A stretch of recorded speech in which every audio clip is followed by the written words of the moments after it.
everyone. My name is William del Pilar, your Latino conservative, and I'm here with the girthy one. I think that's the nickname I've given him, the girthy Big John. Big John, how's it going? I'm doing fine, and I feel almost like you've given me a porn name right now. Big Girthy John, like Big John. Well, it must be the sailor in me. I mean, I didn't sit there and say the title, but I read it to you off camera. But I don't think I can talk like that in public. But I love the innuendos. Of course, like the second you say it, every woman slams her legs shut. Just I think out of reflex. But I'm still working on the Latino conservative. Trying to get that. Change that. You got to put some sexy in that, William. Yeah. I don't know if when you say it, you move your hips a certain way, or do that dance I always see on Telemundo. Fusion. Well, I'm married, so I do it just good enough now. Yeah. But listen, tonight we have pretty much a pop culture night, and our issue here is sports and politics. Sure. So it's a situation in which we believe they've intersected. We believe they were always part of the cosmos. Jackie Robinson, Jesse Owens, Jim Thorpe, Billie Jean King beating up on a guy who probably lost on purpose. Bobby Riggs. Exactly. But so our topics tonight are Will Smith seems to be tumbling still. Your guy, Louis C.K. I always want to flip that around. And the richest man in the world, Elon Musk, puts his dollars where his mouth is. Absolutely. So it's politics and entertainment tonight, but I don't mind that. It was a big weekend with the NCAA, so it's good to have a little downtime. The first one up, Will Smith. Big John. Yeah. At the end of the day, do you think Will Smith did this for a quick answer here before I ask you the main question? But do you think this was staged or not? Still, have you changed your mind? You're talking about the slap. The slap. I'm not convinced it was real, but having said that, I can't be 100% sure. I think it looked very staged. I think I still maintain it was. I think it was a work. But having said that, if it was real, Will Smith should be in jail. Well, regardless, it seems to have backfired. First, it was the comedians. Oh yeah, crying foul. It's like I could see the comedian, that cat meme with the yeah. But I can see that setup. But at the end of the day, this is starting to cost them. Netflix and Sony have pulled their funding from them. Do you know anything about the movies that were pulled? Let's see. Netflix had Fast and Loose, something in development called Fast and Loose. The script was completed and moving forward. The director of Deadpool 2 was attached to it. So right now they're saying this funding got pulled. Who knows? I mean, it was one of, like I'd be more impressed, and we could talk about it later. I'd be more impressed if they did to Will Smith what they did to Louis C.K. In terms of canceling his work, his business. I'm not talking about a cultural cancel. Well, he has a production company. Him or Jada, one of the two has a production company. Right, but production companies don't mean anything without distribution. As an official producer of entertainment myself. No. But you don't have distribution. My thought process is they get hired and probably just because they're the star of the movie, or let's keep our star happy. Yes, so, there's titular producing. Yes, I agree. Because but what about Sony? Bad Boys, the Bad Boys franchise, supposedly. I saw the first one, good one. The first one. Yeah, the first one was a good movie, I thought. Then like most sequels, they're just money grabs after that. So I think. Are they? How was there? I mean, I would see that's so key to what I think is how much money we talking here. Listen, in terms of just pure dollars, like I don't know the per ticket sales, but look, Bad Boys in 1995 made 141.5 million. Bad Boys 2 in 2003 made 274 million almost. Bad Boys for Life made 426 million. So as crappy as those movies were, in my opinion, the 2 and the 3, the producer talking here, people. Yeah, like it again. My opinion. The first Bad Boys I liked, but then it became when they're singing "Bad Boy, Bad," please stop it. But whatever, good paydays for them. And look, their budgets were getting. The first one had a budget of 19 million. The second one had 130 million budget. So the one that and 90 million. So the one that made the most money was actually the third one, Bad Boys for Life. 90 million budget returned 427 million almost. So, but to take that one off when it's still making money, if they're serious about it, that's going to hurt everyone's pockets. But right, that's why I think. Yeah, I think this is just a delay, and for all we know, it could be the type of delay that that they're better off delaying it. Do you kind of feel me that maybe because the pandemic is still lingering in some areas, right? Or they did research that says now's not a good time. If you wait 6 months, it's a better time. Like they do all that market research and stuff. So I wouldn't be surprised if a lot of this is paying lip service to the politically correct position without it really affect, like, well, I might as well go ahead and do it, tie it together, because I'm going to keep interrupting myself. So, like, compare it to Louis C.K. When Louis C.K. was accused during the whole Weinstein scandal, they were looking for male scalps. We all know this. I mean, I don't think we're over exaggerating it. Too. Yeah. Me too. It was the Me Too. that's how the Me Too. Yeah, it's called the looking for male scalps. That's it, if not other body parts. Yeah, but it's so obviously seen that way. I mean, yeah, first woman that we gotta wait. It's the unequal treatment, and I think that's why the movement kind of came and went. Well, it hasn't completely gone, but right. I mean, but it's not the force. Listen, like most things of these types of political movements, there were so many false equivalencies to the original sin that made it ridiculous. For example, Harvey Weinstein cornering young actresses and established actresses, and in essence saying, if you want this role, you're going to have to sleep with me. It's the old casting couch. Yeah. Okay, fair enough. That is horrible. No one's defending that. But now, compared to Louis C.K., and I'll try to dance around how graphic I'll be in the description. For those that don't know, Louis C.K. was canceled over his preference to masturbate in front of women. Now, yeah, it's funny more than anything else, right? But, and some of you out there might even say, it's disgusting. Who does that with women? Granted, it might be disgusting, but here's what I'm saying. Louis C.K. did not force any women to do anything. He didn't rape anybody. He didn't sexually assault anybody, right? That's technically by law. You are correct, I would imagine. Right? I'm not sure. I mean, the worst. Right. Now, first of all, just show you, and if anybody who knows Louis knows he's like a gentleman. Really, despite his act. But Big John, the exact opposite was coming out. In fact, many of these women have said why they didn't say no or were silent. Even but I think did that. I agree that. Listen, and by the way, Louis C.K. huge liberal. By the way, huge liberal. Yeah. But John, but what I'm trying to say is, most of the women they asked about this, because don't forget, I think it was like 4 women that actually accused him. Here's the funny part. But they had the text. This was no accusation. Yeah, no. And Louis never denied it. He's like, he came out. No. He said it was true. Yeah, he said he never did. He goes, yeah, it's my thing. And listen, there were other comedians. No, he did not say it casually. He realized the golden goose had been popped. No. But what I'm trying to say is, other comedians admitted, saying, look, he asked, I think, I'm not 100% sure, but I think it was Sarah Silverman said, look, he even asked me, can I jerk off in front of you? And she started laughing. She's like, come on, get out of here. Like, and he said, I'm sorry. They're friends. But I think in a lot of it, anyway. Judge one person by the next with women. Right. Yeah? But what I'm trying to get at is, there's no equivalency between what Weinstein did and what Louis C.K. did. Okay, stop.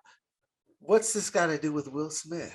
Well, I'm trying. I'll bring it back around, right? Okay. For doing what he did, Louis C.K. had his series canceled by FX, which was a very strong, very funny series called Louis. Yeah, I never saw it. He had a movie yank that's never seen the light of day again. Yeah, I saw the And movie though. and like most of his concert venues were, because as a stand-up, he made a I lot of think money. yes, yeah, yeah.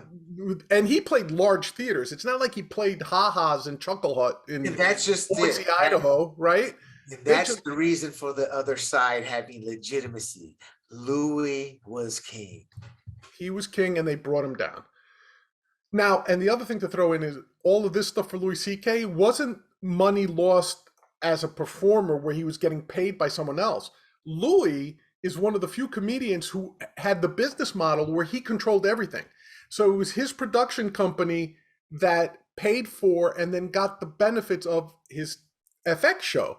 He's the one who booked his own comedy albums. He produced them. He sold them, like he famously sold them online for $5. He's the first guy that started that.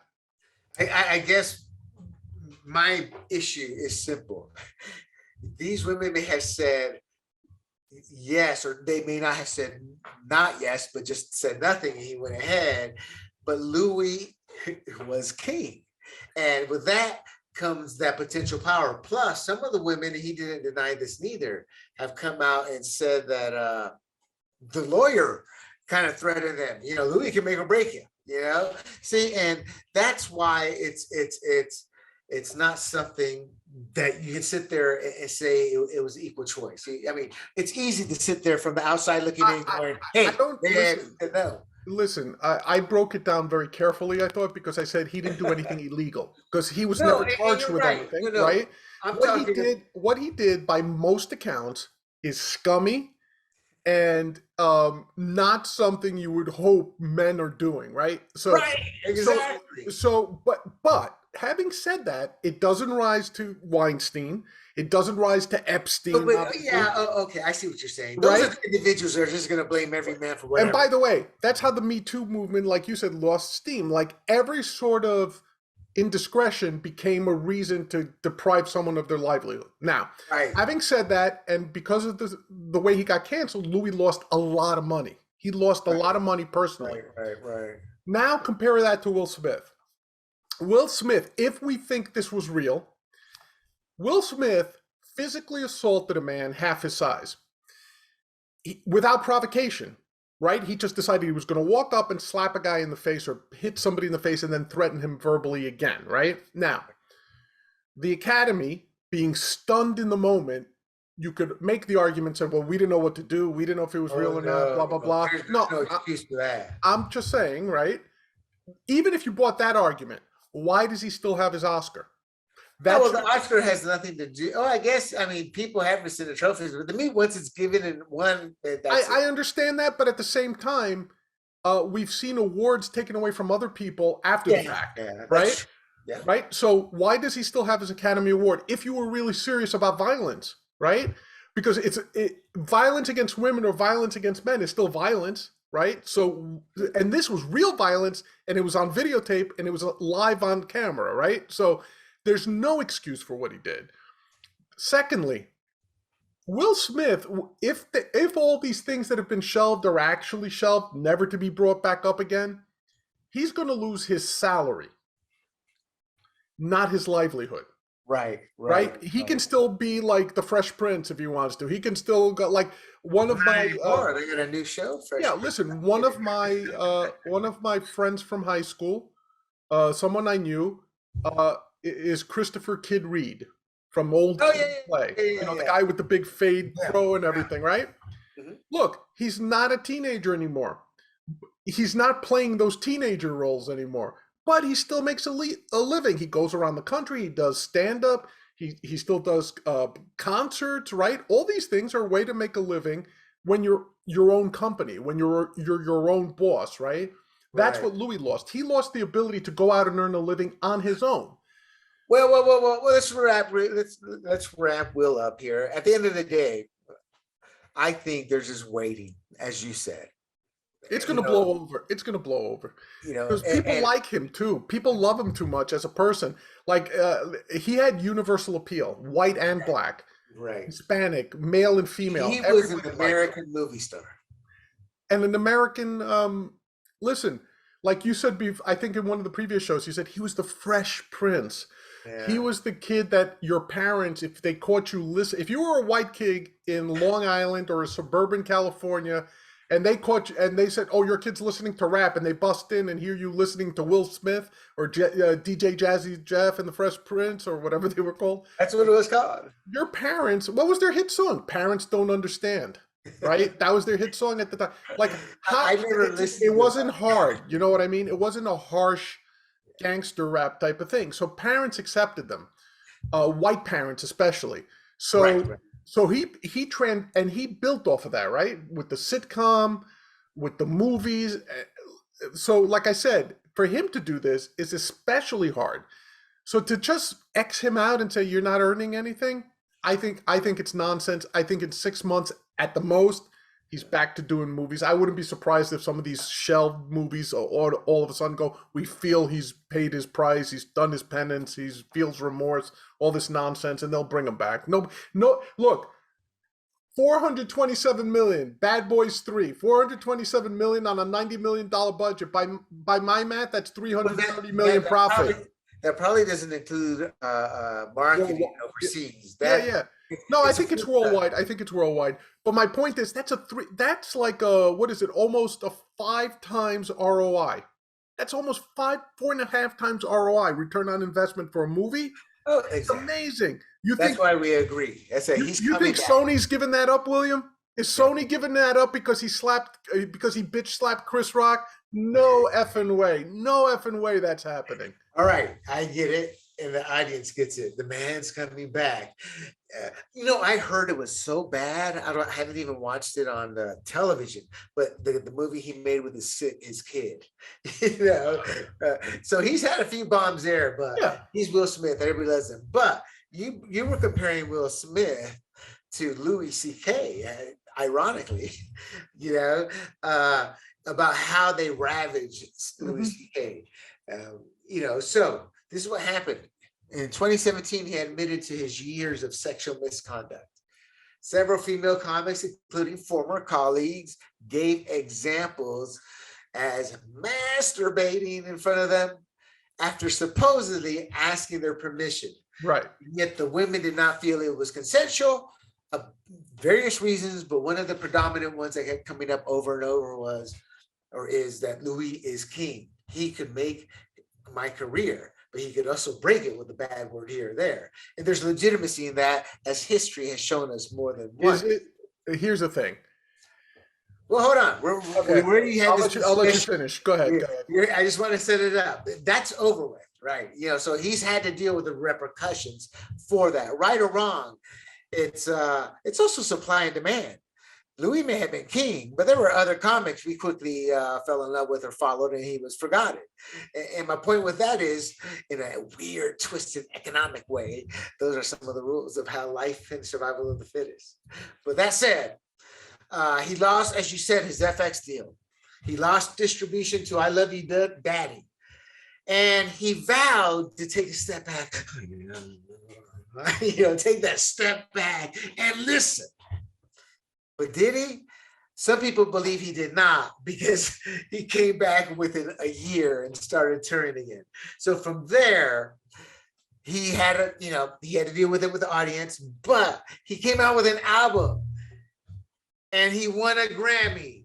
Tell us about the album, but I'm actually wondering, who did he beat out?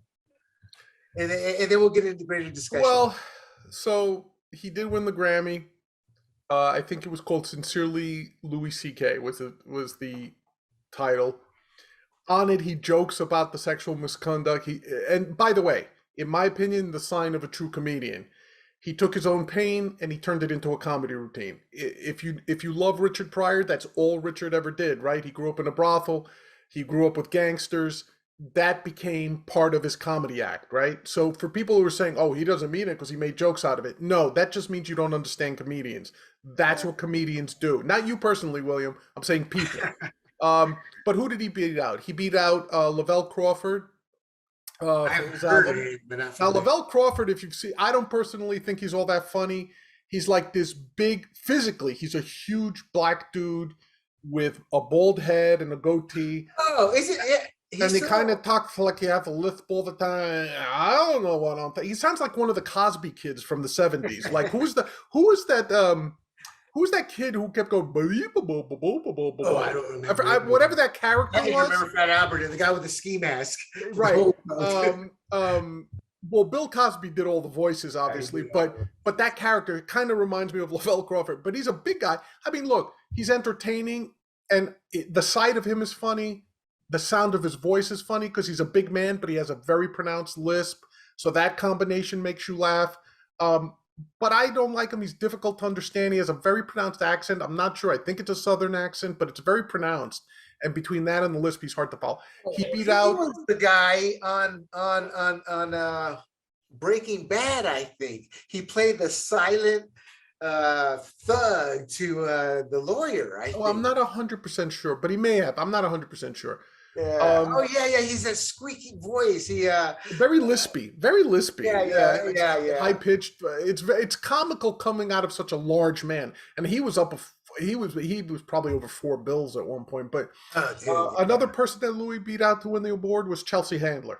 Now, I hate Chelsea Handler. I mean, the only thing I could say of being a man, you're a sailor. She has a great rack, and take that for whatever you want it to mean, metaphorically. But that's about it. I find no redeeming value. Some people think Chelsea Handler is hilarious. I'm not one of those people.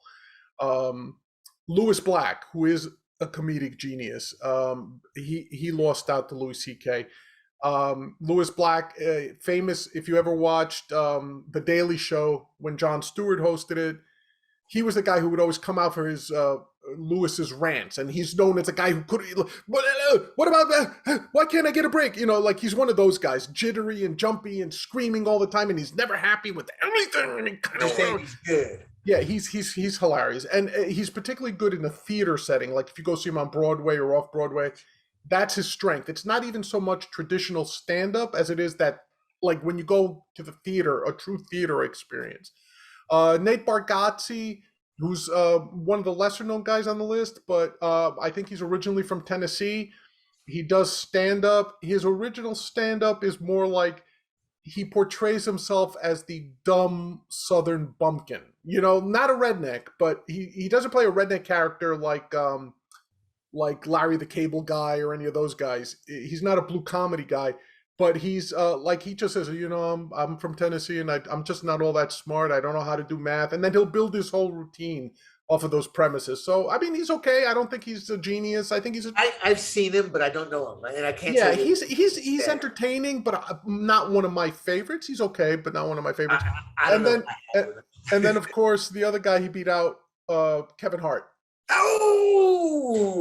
His album Zero. The most well-known comedic genius in our country today. Well, see, here's the funny part. I like Kevin Hart. Kevin Hart came up on the New York scene with the true geniuses of comedy, in my opinion, with Patrice O'Neal, with Bill Burr, with Louis C.K., with Bobby Kelly, with Rich Foss, with Jim Norton, like those cringe comics. They used to bring on Kevin Hart, and at the time he was known as Little Kev the Bastard. That was his stage name. And if you've ever, it's on YouTube somewhere, but there's this one clip from a show called there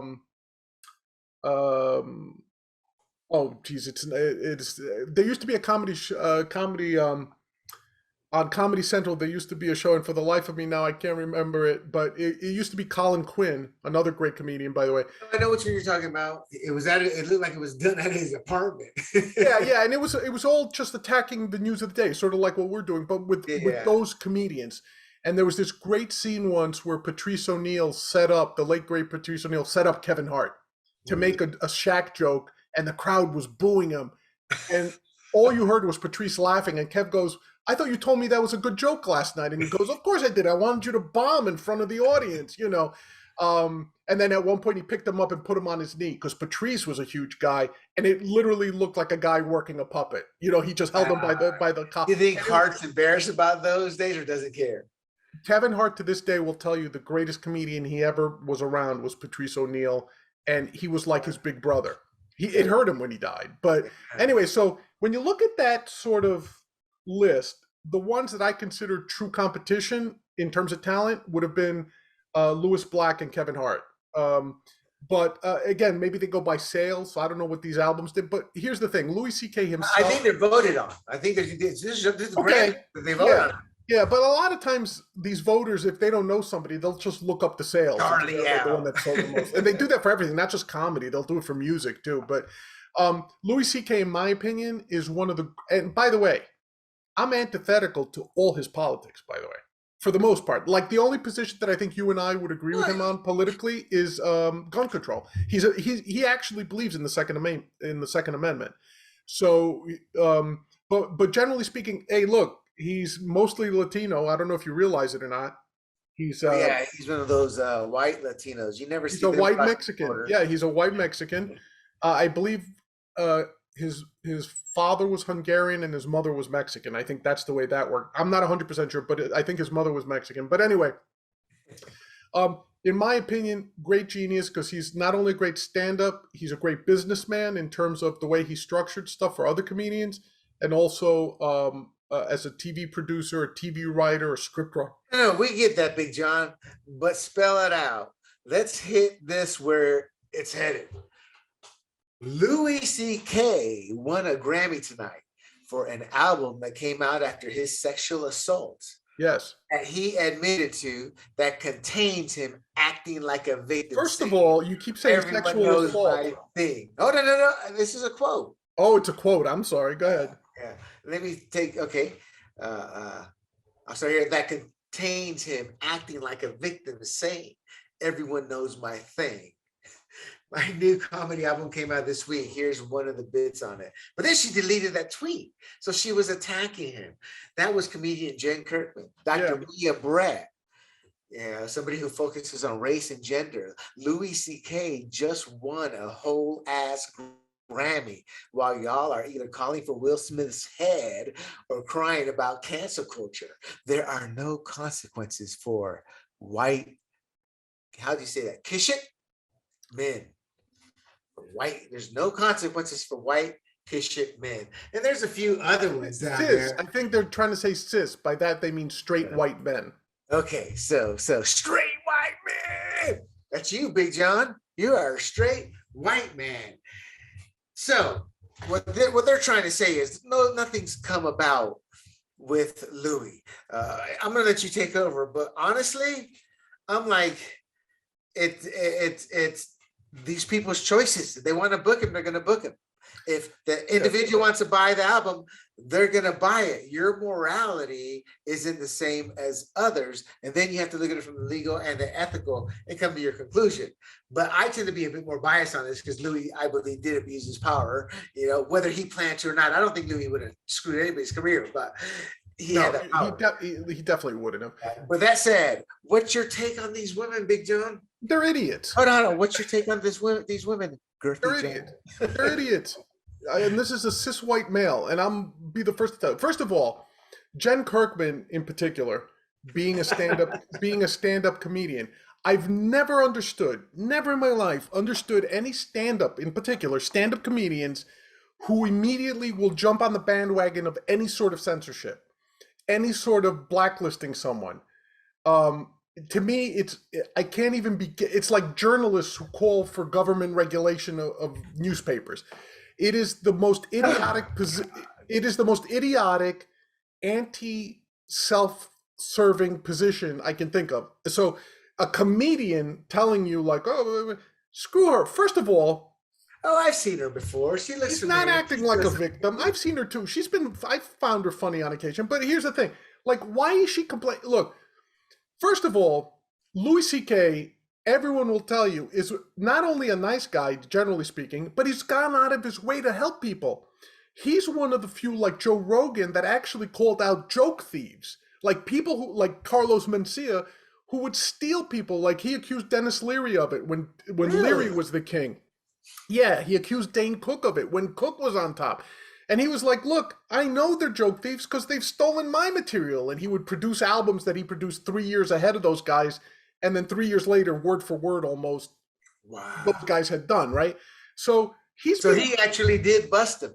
he busted. He tried to. He just brought it to their attention. And listen, he's not one of these liberals that's out for revenge on everything. He's just like, look, this is the way I see the world. So the concept that he would have said to someone, let me masturbate in front of you or else you'll never work again. First of all, he doesn't have that kind of power. Stand-up comedy is not like Hollywood. Like you said. Whoa, hold on. He had that power. No, he was in a power position. Not in stand-up.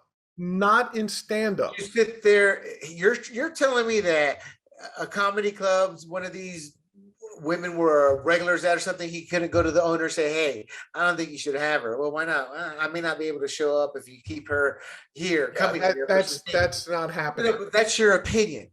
No, it's the way comedy clubs work. You have to understand something. The only thing that comedy store owners, and I know a few that actually own comedy clubs in New York, which is one of the biggest venues, the only thing you know what'll get a comedian blacklisted with those guys? The only thing, not showing up.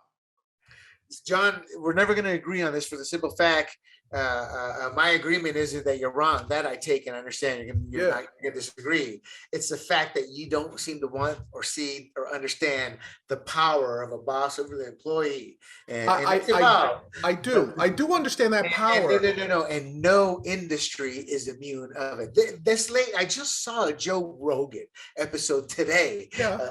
It was on YouTube as I was surfing through it, and I paused. And some comedian, she owned a club. And she just passed or something like that, maybe a couple years ago. But they were talking about, and it was your Schultz guy. What's his name, that comedian? Andrew Schultz. How this woman, she'd be sleeping, she'd be grabbing the young guys, and hey, she's the boss. I mean, she owns it. She can make or break your career. I mean, they're talking about it openly. So for you to say about how she would screw these kids, now I guess she had died, she's old or something, but she was a power player. Oh, you're talking. I think you might be talking about Mitzi Shore.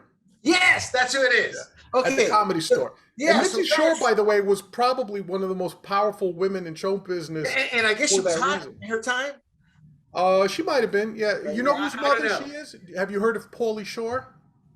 Yeah. That's her mother. That's his mother. That's his mother. Yeah. I vaguely remember. She passed away. But the point is, years ago. Yeah. But William, here's the difference, though.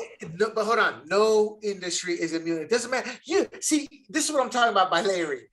What if? Yeah, sometimes a comedy club, it may be that what if, but statistically saying, I'd stake my soul. Most of them are traditional power positions. Yeah, but here's the difference. You talked about Mitzi Shore, who owned the Comedy Store. I think it's in L.A., right? She owns the Comedy Store, so it's certainly within her power to say, if you don't sleep with me, I'm not booking you, right? Because she owns the venue. Yeah. Louis C.K. So what if Mitzi Jr. is sleeping with Louis C.K. and he goes, hey, I don't want this to this girl. Right. Realistically speaking, one spot. No, I don't care because you're not being realistic, so I don't have to. No, but I'm saying, fair enough. Given that situation, fine. I'm taking your hypothetical. That woman would only be banned from one comedy venue, and there's thousands in America. Right. But still, dude, stop. There's certain, because this is where the comedy club is just like the Rock. Well, at least the Rock of the 70s club, where they would play in Sunset Boulevard. They just have all these famous, one of Boston, New York City has them. These are small clubs. And that's where it seemed like they were like the minor leagues of rock stardom. So, by the way, let me ask you a quick question. Did Louis ever tell those women if he didn't jerk off in front of them, they would never work again? I didn't research it that deeply. Yeah, he never did. And none of them said that. I didn't think Louis' case was big enough to worry about. To be honest with you, none of the women claimed that Louis said that. They said they felt that way. So now you're talking about. But no, see, that's again. There are studies after studies after studies done that shows power position.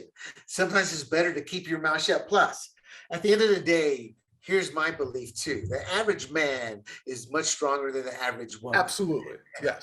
Our biology, our genetic makeups, it can be intimidating at times for women because the way society has treated us, we're men, we're dominant, it's patriarchal. I'm not saying anything in a good or bad way.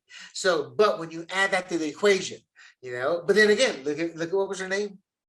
Shore? Mitzi Shore. Mitzi, yeah, look at Mitzi. You know, so power is personified in various ways, but one natural way is when a larger man towers over a woman. Agreed. But I guess it all depends on what large mattered to them with Louis. Yeah, I mean, Louis is a dumpy short guy, but whatever. Okay, fair enough. All righty, all righty. So Louis C.K. won. Let's end it with this because we went back and forth. But do you think he should have maybe waited longer as a human being? No, not at all. Yeah, my take is he waited 3 years. How long is he supposed to wait? No, he was touring a year after. Yeah, that's when he got his material for the album. Right. He started to go out a year after, but he won his Grammy 3 years after. Yeah. So my point is, do what you want, and it's a dog eat dog world out there because the Me Too movement has really kind of screwed themselves literally. So there's no gray area because what happened to Louis, there's women in very completely different situation. The fact that it's a woman, they'll say, well, let's wait and see. So because of that, I think Louis had every right to do what he did. Oh, and FYI, his movie career, which was on the rise, has now been destroyed. That's true, but Louis rich enough, he'll have to realize, look, you know what? This is terrible, but we've all had our share of crap like that. We're just not famous like Louis. Of course. So my whole point with Louis is, this is one of those lessons in life. You're either going to grow to hate by letting it simmer or realize and put it in context. Right. The era we're in, what you actually did, and learn from it and grow. Just not in front of them. Yeah, right, exactly. Yeah. All righty, let's head on to Elon Musk, the world's richest man. The real life Iron Man. So this, for some reason, I don't know why, but you can probably tell me why. But when I think Elon, I'm thinking somebody of your mindset more than my mindset. I have a love-hate with Elon. I love what he does, what he stands for at times. But there's a small part of me that irks me because it's like, well, a lot of his success came because of our dollars. He's played the system really well. Sure. But tell me about, and being the world's richest man, he decided to chip in and look at Twitter. And tell us what happened, Big John. So Elon Musk, by the way, stock purchase, I guess. Yeah, well, first of all, I just wanted to say, for those that didn't get my joke, when I said the real life Iron Man, I think it was said that the Tony Stark character, the Robert Downey Jr., not the comic Iron Man who was created before Elon was born, but Tony Stark, the portrayal of Robert Downey Jr. is based on Elon Musk. They thought if there was one person on the planet that was Tony Stark, it was Elon Musk. Elon Musk, I love him personally because I think he's on the spectrum disorder for autism. I think he's got social. He doesn't always seem social like Zuckerberg. He seems like he's always socially awkward. Zuckerberg seems socially awkward. Even Bezos and of course. Well, not the nose so much. Yeah, it's more just like he doesn't know how to look at people. I think Zuckerberg's been getting better as he's been getting older. Elon is still weird. Like if you saw that Joe Rogan clip where he got him to smoke pot for the first time, it is both frightening and hilarious all rolled into one because he had never look, I make no bones. I'm straight edge. I've never done any illegal drug in my life. I rarely, if ever, drink. That's just me. My vice is eating. Okay. But if you saw that thing, I'm sorry, I just wanted to finish. If you saw that thing where he took like a toke and he approached it like a scientist, he's like, oh, hold on, let me, what's happening to my brain? Oh, I feel relaxed, but I don't know if I'm thinking as clear. Like he approached it like a nerd scientist, so that was hilarious to me. But anyway, Elon, I view him as one of the true brains in the world. By that I mean an intellect that is like rare. He's the type of person who, unlike others who are very smart, is also a savvy businessman. So when you put the two together, it's the recipe for success in any field. We all know about his stuff with Tesla. He was also one of the original founders, I think, of PayPal. He's a big crypto supporter. He's a big supporter of Bitcoin and Dogecoin. So when he started making these noises about, I think Twitter isn't living up to its free speech ideals. I know from his own tweets, he's been concerned about the fact that they kick people off like Trump, which, by the way, as much as I hate Trump, what they did to Trump flies in my belief of the First Amendment and just the general concept of free speech. As much as I think Trump is an idiot, he has every right, in my opinion, to say whatever he wants as often as he wants, and then it's up to me to persuade others that he's the idiot that I think he is, right? So I disagreed with that with Trump, but Elon Musk said, I'm going to do something about it. So, over the weekend, this was fascinating. He literally put up a poll on Twitter that said, do you think Twitter's living up to the ideals of free speech? And obviously it was overwhelmingly no. It was something like 88% of the respondents said no. Next thing you know, Monday morning, it's announced that he has slightly over a 9% stake in Twitter, instantly making him the largest shareholder, even among hedge funds, of Twitter stock. Twitter shoots up 25% on the news day one, right? So think about this. He bought 9% of Twitter.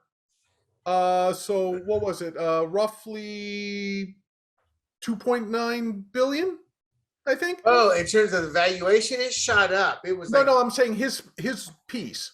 Yeah. Well, that's what the stock closed at. 2.9 billion, because nobody knows how much. You mean the capitalization, right? So think about this. So it's roughly 10%. So maybe it was like 190. Maybe it was roughly 290 million, say, right? In one day, he made 25% on his investment just by announcing that he had bought into Twitter. So first of all, genius move, because then all these people who are retail investors said, I got to buy Twitter. And then the day after, it went up another 5%. I think it was up a couple of points today too. So he's making money just by buying it. If he sold all his Twitter stock today, he'd be a genius just for making money. But the other thing is, by being the biggest shareholder, he got a board seat within 24 hours, which, William, you know it as well as I do. You don't get a board seat in 24 hours. Yeah. Well, yeah. Unless people are unless you're dealing with the world's richest man. And one of the smartest. And he has the look to play a Bond villain. He does. And in some ways, I've heard that weird, odd. He's got that weird eye. He's got the accent, like that, what is it, South African accent, I think. It's very, it's like a strange accent. I'm not sure. It might be Israeli. It might be half Israeli, I'm not sure. But it's a weird accent. But what's interesting about it is he's now got almost 4 times the voting power of Jack Dorsey, who was the creator of Twitter, former CEO. He's got a bigger stake than the current CEO. And basically he's said he's starting to make suggestions already. Yeah, so he has a 9.2% stake and Dorsey only has a 2.3%. Yeah, and actually I think they refiled it today. I read breaking news right before we started the show that it's actually at 9.1%. It was just mistyped or something. But essentially you're right. It's like Dorsey only has a 2.3% stake. So yeah, like Dorsey immediately shut up. It was sort of like, well, we're happy to have Elon on board. Yeah, you better be happy he's on board because he's your boss now. So here's what some of the analysts are saying. I want to read some of these to you. Sure, hit me. Get your thoughts. So Wedbush analyst Dan Ives believes Musk to possibly attempt to have a more active stake. And so here's a quote, and a potential more aggressive ownership role of Twitter. I think he intends to go active and force change at Twitter. One way or another, he's going to change the course of Twitter. So then there's this guy from Morningstar analyst, Ali Mobar, is what I think. And you know what? I want to give a hat tip here to Market Watch and Andrew Keshner, because that's where a lot of this information comes from. It was a good article, and I think it's called Elon Musk, Twitter's largest single shareholder and board member, pledges significant improvements. Will Tesla's founder revolutionize the Twitterverse? You know what I noticed in the newspapers today? Because it wouldn't be allowed if they still did print, because they keep track of ink. But that said, that's a title of that article. It's like, come on, man. That's SEO packing for you. Oh my, yeah. So so then there was this Morningstar analyst Ali Moghar.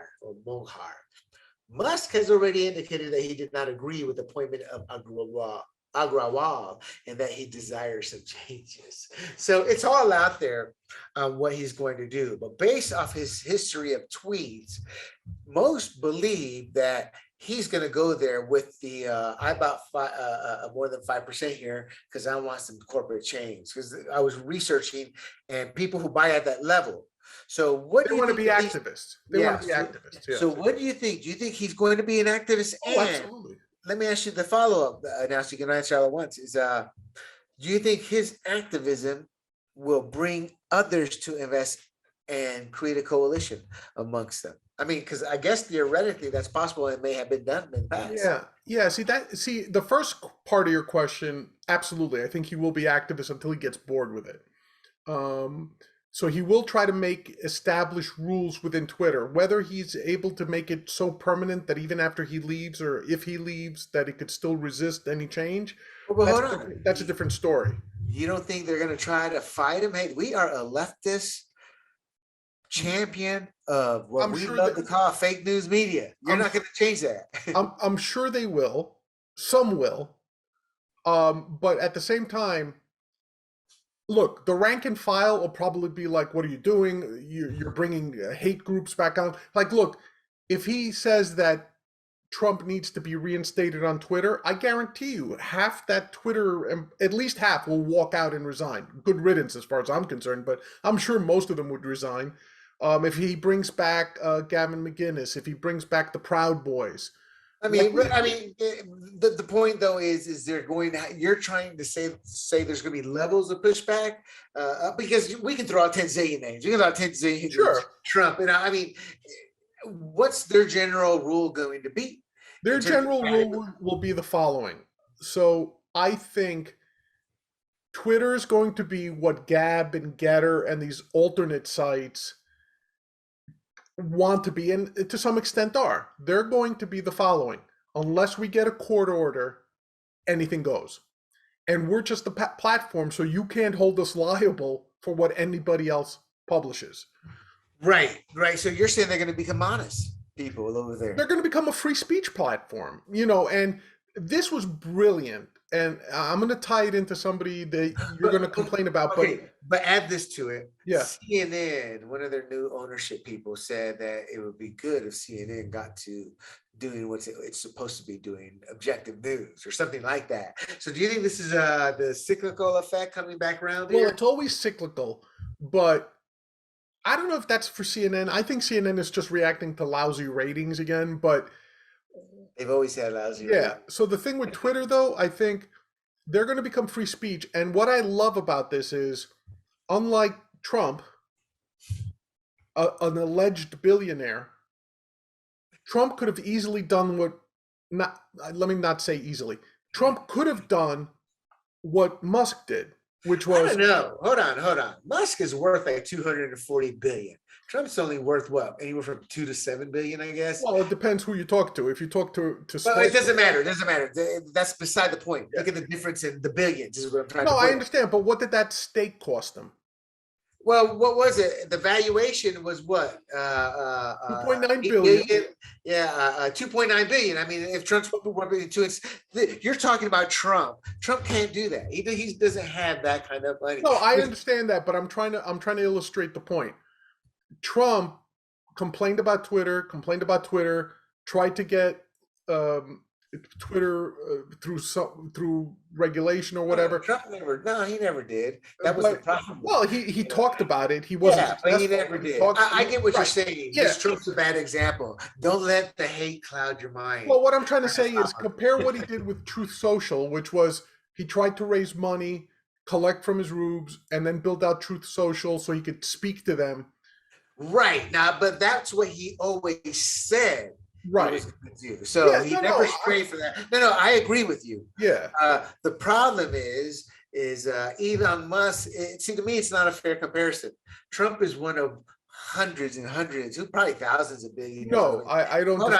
And Elon Musk is the richest guy in the world. Yes. Elon Musk is the Bond villain. No, Trump and his Bond joke. I get it, but it's more the mindset, and it's more the mindset of so-called conservatives, and not just Trump. I mean, I love picking on Trump, but it's not just him. Meaning, Peter Thiel could have done this. The Koch brothers could have done this. The Koch brothers could have done this. You're mixing up what Chris Rock so eloquently put. What's that? There are rich people like Shaquille O'Neal, no, like the names you mentioned, and wealthy there are people. wealthy people. I get it, but like Elon Musk. What I'm trying to say is, look, even if you do it this way, you could have gotten a consortium of concerned conservatives and even libertarians, and rather than bitch about Twitter being anti-free speech, do what Musk did, which is listen, like you said, it doesn't take a 10% stake, it took a 5% stake. That's right. Really no. That has nothing to do with it as much. That's what the law says. You got to report it, and how this is how you report it. Right, but functionally, if the founder is holding a 2% stake, if you're proposing free speech, like those guys could have done it anyway. Regardless, what I'm trying to say is, not only is Elon Musk someone I admire just because of his intellect, but the fact that he, at least from what we could tell, is talking about a good game about free speech, which I'm very passionate about,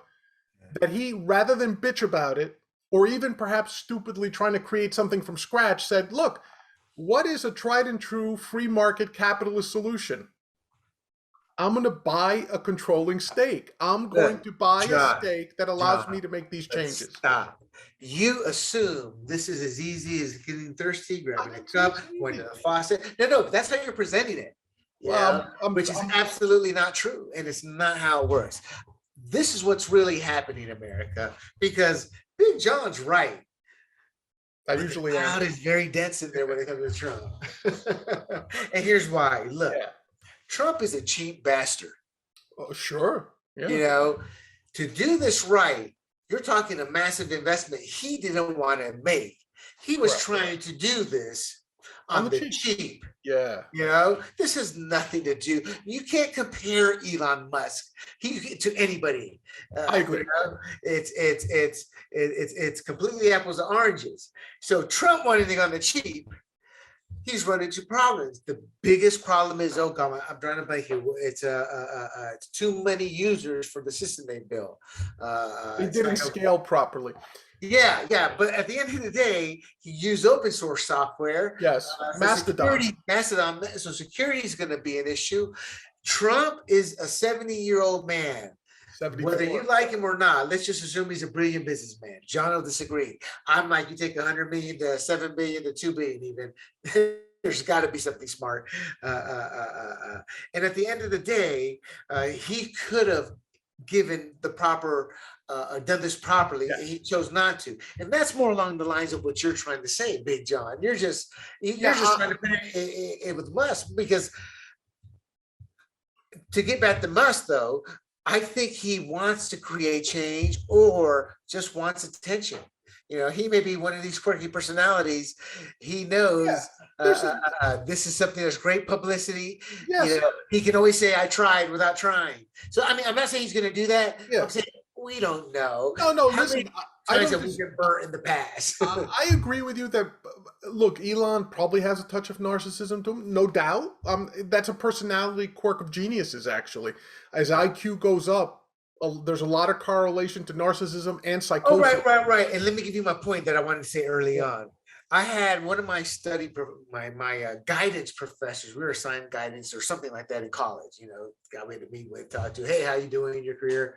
Well, he was writing a book where he had like Gates and I can't remember who else. Gates was the biggest one, where he thought they were an advanced form of kind of what you said, autism or something, where in essence they're functioning autistics.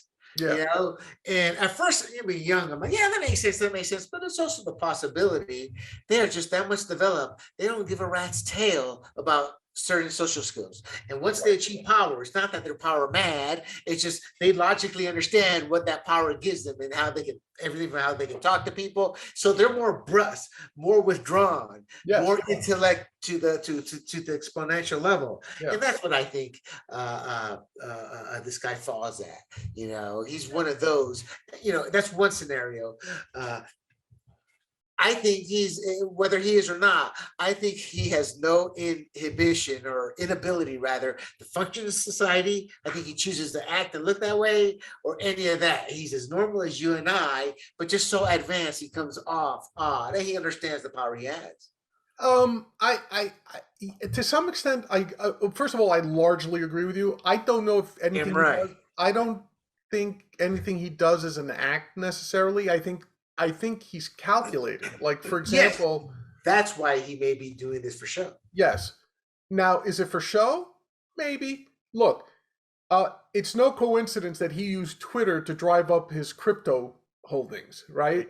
Because people blindly follow him.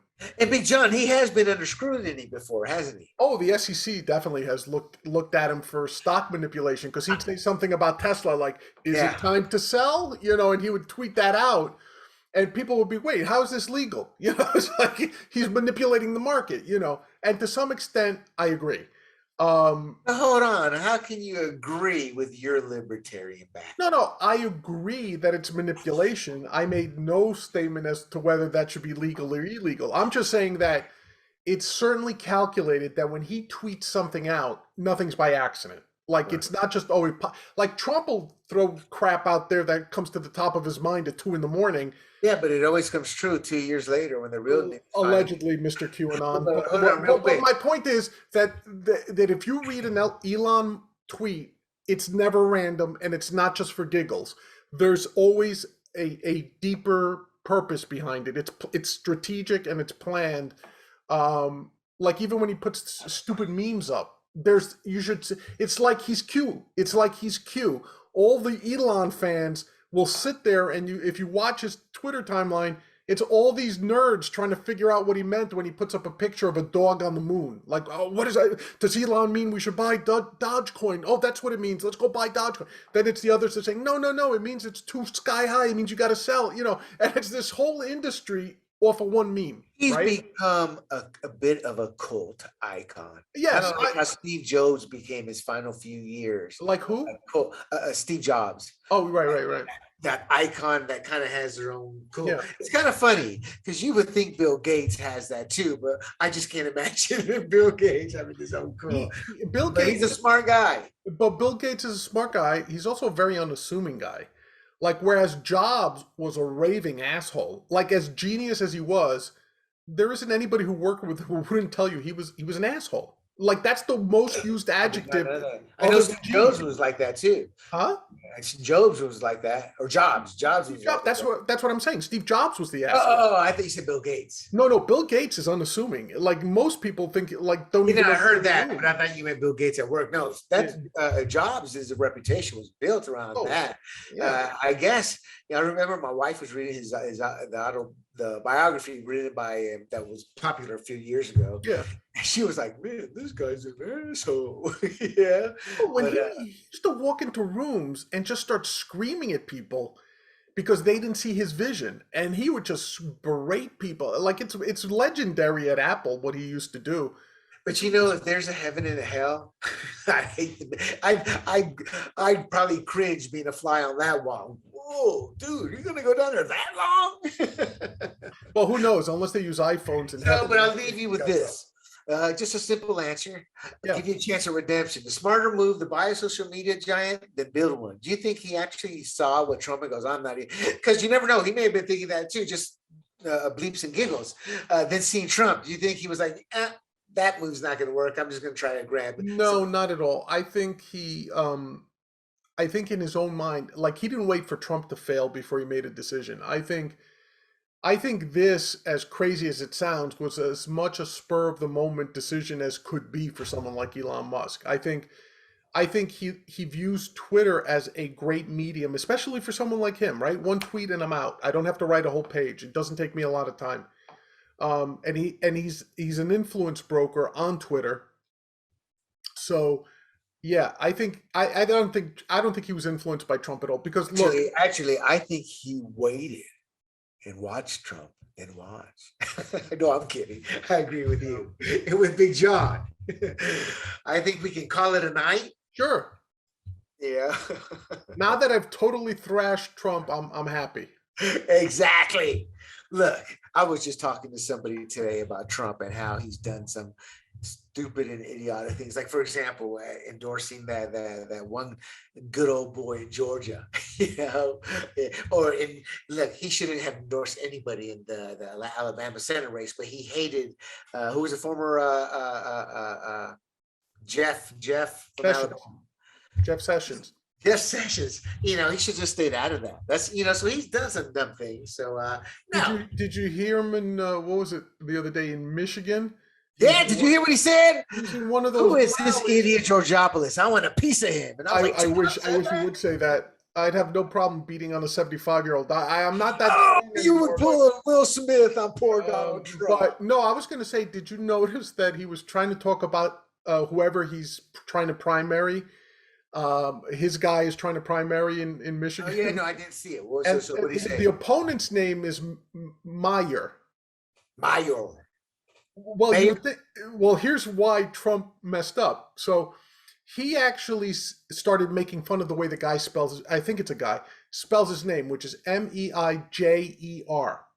And he says, what kind of name is that? He goes, it's pronounced mayor, but he spells it with a J. It should be Major. What's the matter with him? What kind of American is he with a name like? And he started going down this road. Now, I guarantee you, as much as I can without direct evidence, that he thought as much as I can without any evidence, right, was a Mexican, right? He was trying to stoke up that good old boy racist nonsense where. Oh no! When you were telling me the story, I'm thinking, here's Trump with a dumbass moment, not even realizing. Right. Okay. Fair enough. It's not that he's racist. That's how his era grew up with. See, the problem with, and you fall into this category is you don't put things in context with people you hate. No, hold on. The context is look how he grew up. I mean, look at what they have found out about Ruth Bader Ginsburg. Sorry, who grew up? Trump, the era. Oh, you mean the son of a KKK guy? Yeah, you know what? His father was in the KKK, for God's sake. I mean, so you see that again. That's the hate clouding him. Because John will be the first one to tell you don't put the sins of the father on the son. But you were talking about the environment he got raised in. That's right. He got raised by Klansmen. Yeah, but he's trying to imply that Trump is a racist. No, his father did not have the proper lessons to teach him. But at the end of the day, that was that era. It's like the plantation owners. It was the era. It's not that you condone it. It's you have to look at it for what it is. History. Fair enough. But the point I was trying to get at is his opponent's not even Latino, Mexican, whatever. His opponent is Dutch. And, that's right. It's Dutch. But again, that's just Trump. I don't think Trump. That's the whole point. Trump didn't know. That's my whole point. You're saying what he's thinking. In his rush to make some stupid point, he didn't even realize. Justin Amash actually pointed it out. He said that district is very heavily Dutch, believe it or not, in Michigan. That most of the people there understand how to pronounce it. It's not an issue for anybody. It's an issue for Trump because he was trying to tie the guy to Mexico. John, how old is Amash? He's younger than you. Oh yeah, he's different generations, Yeah. And Amash is nothing but a silver spoon kid anyway, too. So, how's that? He's an immigrant. You're the one who told me Amash. You told me he came from wealth. No, I said he built his own company. There's a difference. He didn't come from wealth. He told me he came from money. His parents were refugees from Syria, I think. Well, there you go. You gave me bad juju. Now you're trying to embarrass me on national TV. No. Listen, I challenged you about Trump. His family's wealthy, but they didn't come from wealth. Okay. They're self-made. So listen. Hold on. The parents self-made or Amash self-made? Both. Son. Both. Okay. Both. Kind of like the Dynasty and Willie. Well, Amash, even though he's a lawyer, I think, also owns an import-export business, I think. Oh, import-export. I've watched enough TV to understand that's illegal. Especially since he deals with every TV show, you have the bad guy. So what do? Import. Yeah, import-export. Like import-export child pornographers. And with John, let's thank the audience for having us on in their. Let's face it, for putting up with us. Wherever. For putting exactly. I mean, I thought we had good discussions on Elon Musk and Louis C.K. I think I said this earlier, but I always want to say C.K. Lewis. For some reason, that's how it sounds in my head. And finally, Netflix and Sony pulling back. And real quick on that, Apple TV Plus has a Will Smith movie already made called Emancipation, where in a nutshell, he's a slave, former slave, becomes former slave and finds his way to freedom. So that's on. The movie's done, but when they're releasing it, nobody knows. Again, we're gonna watch this 6 months, and then it'll all be shown, and they'll buy his forgiveness. I mean, they'll give him forgiveness versus these women and Louis C.K. Right. So with that, America, do not forget to visit what, John? Sportsgrumblings.com. Exactly. Your podcasting needs. And with that, my friends, until next time, everyone have a good morning, good afternoon, or good night. Peace.